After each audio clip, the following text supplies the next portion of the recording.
I'll see you guys in the dark.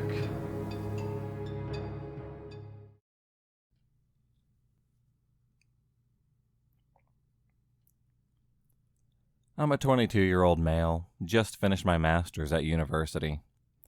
When I was 12, I was given permission to start using my dad's spare laptop, since his work gave him a new one every couple of years, and he thought that I could use the experience of getting used to technology early on. When I got into high school, I got word from a group of stoners, I'm really not sure why they were talking about it, that people were accessing restricted parts of the internet which held everyone's information.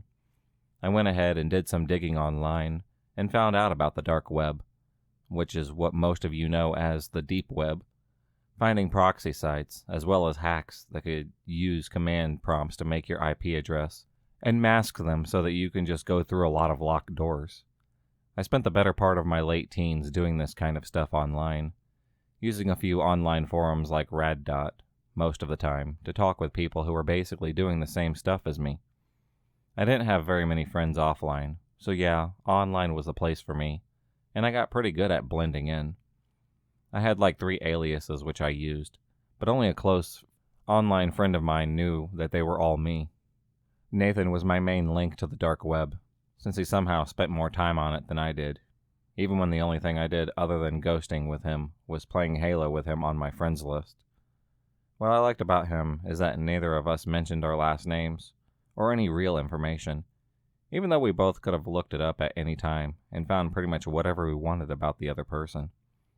That being said, I trusted Nathan more than almost anyone, and he knows more about this story than I'll be willing to admit on here. In university, I roomed with a local dealer who, unknown to education board that expelled him, actually worked for me. It was freaking easy to order narcotics online with MDMA and X if you knew where to look.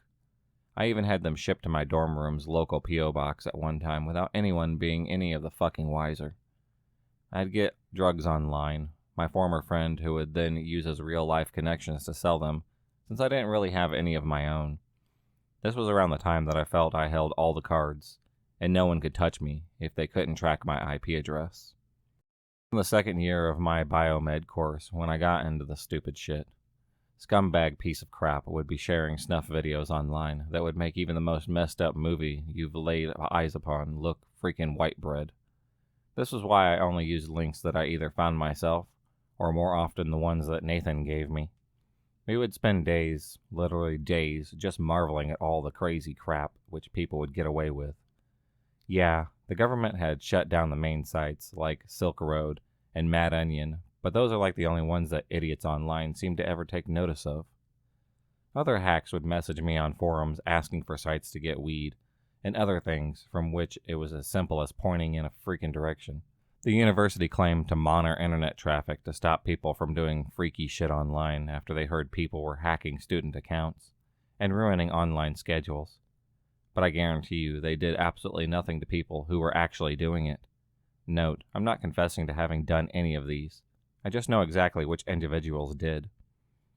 By the 3rd year, I made enough money to have a long screen setup on my own, which made decrypting sites detail a lot quicker for me, since I could actually read 200 bars without having to scroll through the tab, and I actually had gotten pretty good at it.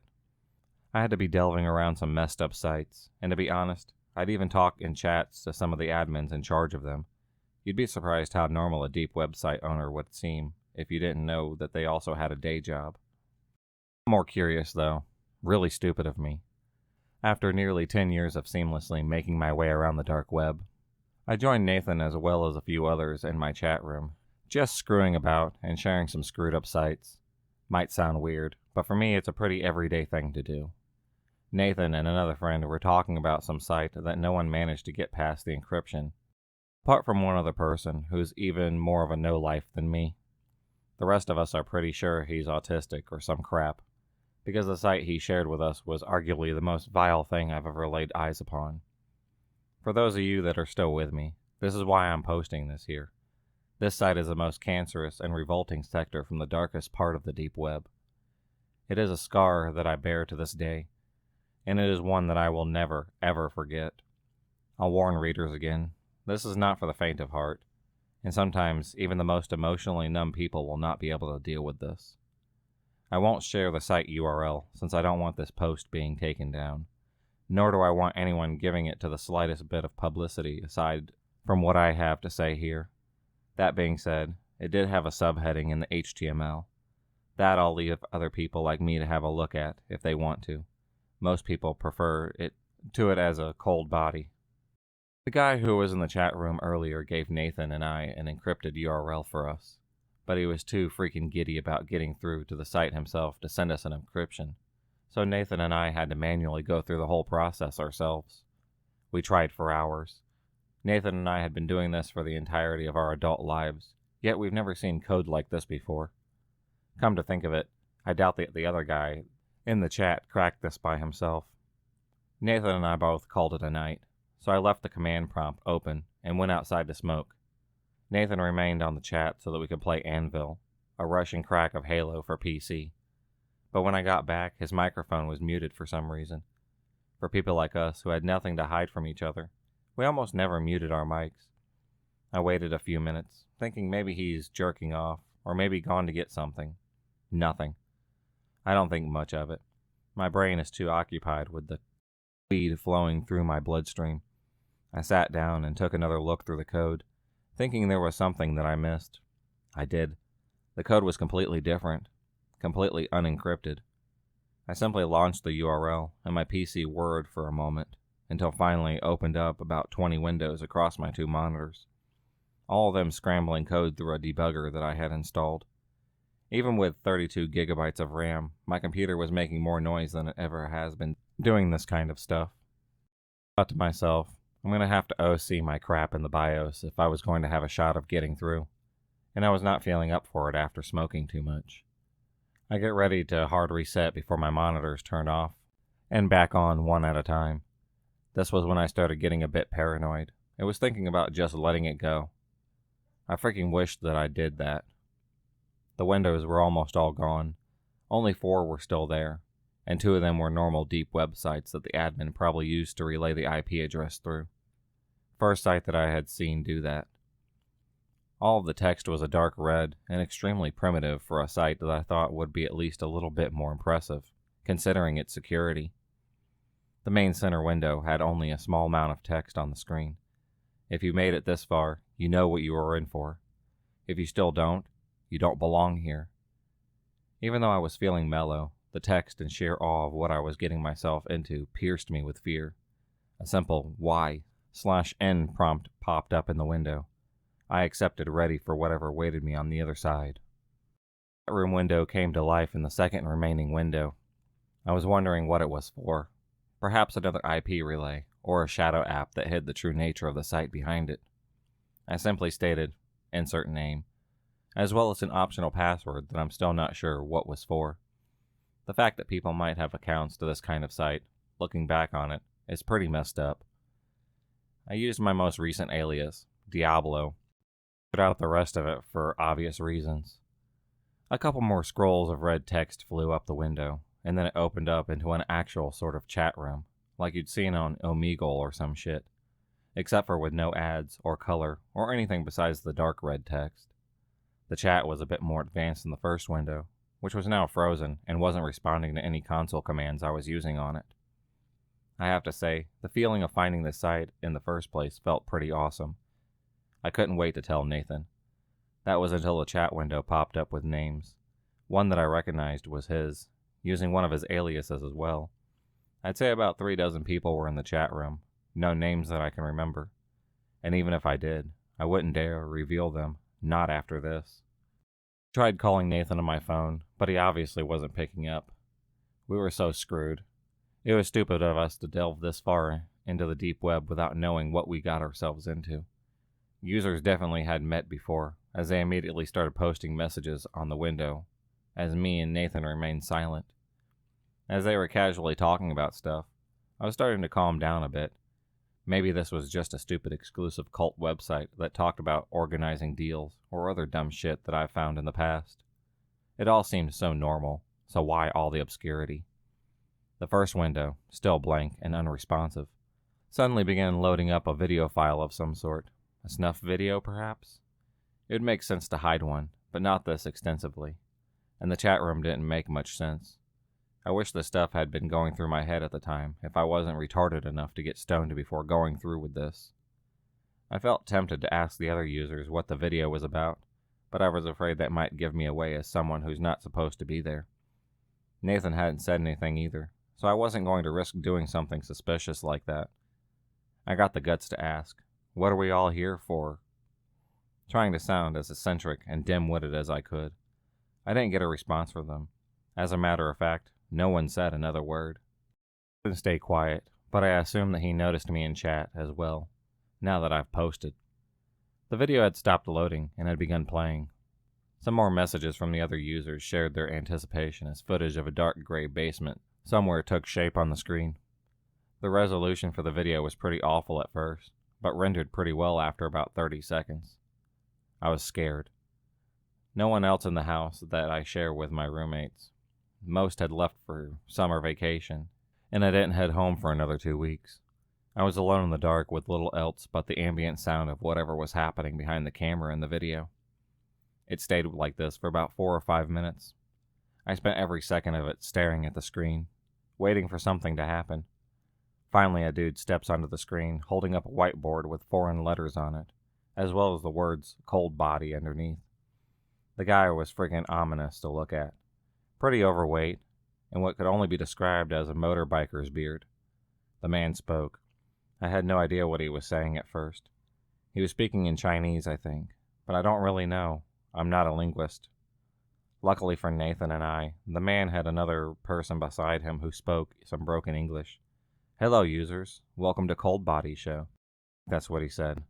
I was honestly more interested than scared at this point. This video looked like it could be something worth showing to others. That thought never crossed my mind again. With a broken English bursts into tears, and sobs out of nowhere. He sobs in front of the camera and jerks around in what I can only guess was desperation. The man holding the sign yells at the guy in Chinese before another man enters the frame and puts a gun to his head. Before I could even realize that it was a gun, the man fired. He didn't stop there. Pressing the barrel against the guy's temple, he fired again and again, each shot spraying more blood, and what I guess was parts of the skull. Okay, so a shock video. Not much out of the ordinary here. That was when I stared at the chat window again. The users were talking about what they should do next. Users were all typing in different languages, but almost all the English ones that I read said, "Shoot him again." I realized then that I wasn't watching some shock video or stupid snuff film that the admins had hid behind all of the proxies. This was a live stream. I was watching a live stream of people being shot in front of me. We all were. Type in the chat, "You sick fucks. What the hell are you guys doing?" But the texts weren't responding to me because so many people were spamming the chat with foreign text I couldn't read. Another person is brought out in front of the camera, this time already sobbing and trying to break free of the ropes that had been around her ankles and wrists. She was naked and covered in bruises and cuts. I didn't do anything but wait for the inevitable. The man shot her and watched her body fall limp to the floor. People in the chat cheered and asked for more. Someone picked up the camera and positions it in a different direction towards a metal table covered with some sort of bin liner. The woman's body was dragged by the hair into the frame and placed on the table.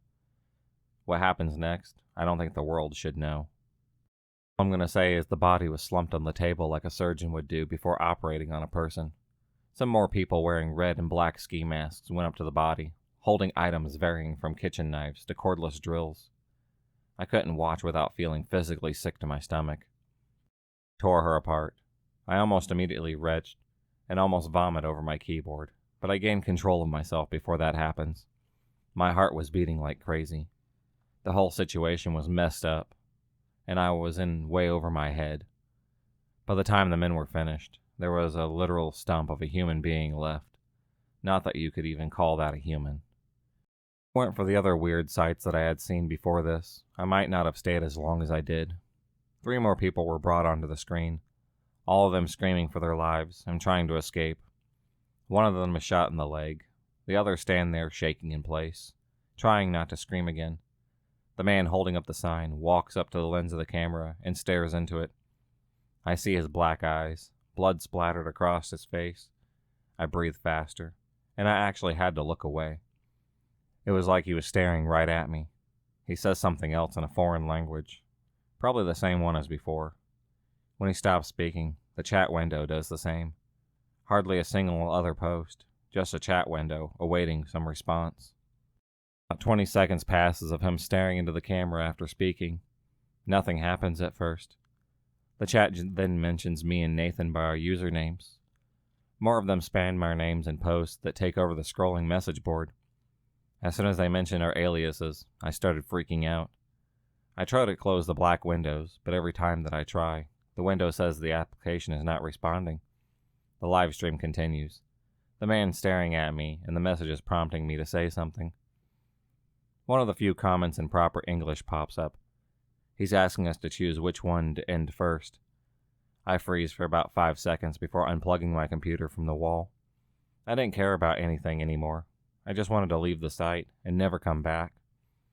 I sat there with a blank screen in front of me for a bit before pacing around the kitchen. I was done with it. I didn't sleep at all. I was too traumatized to think about resting after what I had seen. At the time of this happening, I was thinking about reporting the site to the police. But I, of all people, know that they can't do anything to stop this. To think that more of these sites could definitely exist, that more people are getting gunned down, or even worse for entertainment, it's something that I can't think about. I spent 2 days talking to some close friends about this stuff. Though I left out all of the details, I just said I'd seen something disturbing online. They all know what I do in my free time, so they didn't think much of it since I'd mentioned snuff films and messed up sites before. They didn't know that Nathan and I had seen. I mustered up the courage to turn on my PC again, and I was freaking relieved to see no sign of any viruses, and most of all, no black windows scattered on my desktop. I immediately go to check in and see if Nathan had left me any messages on Red Dot. I had several messages from him with a few files attached to the second. I was hoping to talk this whole ordeal through with him, but the files immediately caught my eye. The attachments were pictures of me, stolen from my Facebook and email. Pictures of my old school, university, and even my friends here. The messages after my addresses, emails, online aliases, and even the names of my family members. My IP address was posted to the bottom, and I realized how fucked that I was. Last picture of me and my old girlfriend, with her IP address and details pasted on top of the picture. There's no way that they tracked me down. I take a few minutes to pull myself together before writing back, "What the hell happened? Who are you?" I didn't get a response, and I still haven't to this day. He has all of my details. He knows everything about me and my family, and I don't even know what else. I still don't know what happened to him since I left that live stream. I only pray that the information he has doesn't fall into the hands of those insane motherfuckers who ended and desecrated dozens of people on the darkest part of the internet. I can't let him find me, or those that I care about. I'll never go back to that part of the internet again. It's not safe for me, you, or anyone else. The police can't find them, but they can definitely find you. Don't try and find the site. Don't try and report the site. They will do to you what they did to me. And if you think that they won't find you, then remember that I was freaking invisible. Do you want to take the chance that they won't find someone like you? Don't go onto the deep web. And for the sake of your humanity, never seek out the people who are behind this. They'll only find you. If you enjoyed this video, please subscribe, like, and hit the bell for notifications on future videos, and become a stalker of the night. And I'll see you next time.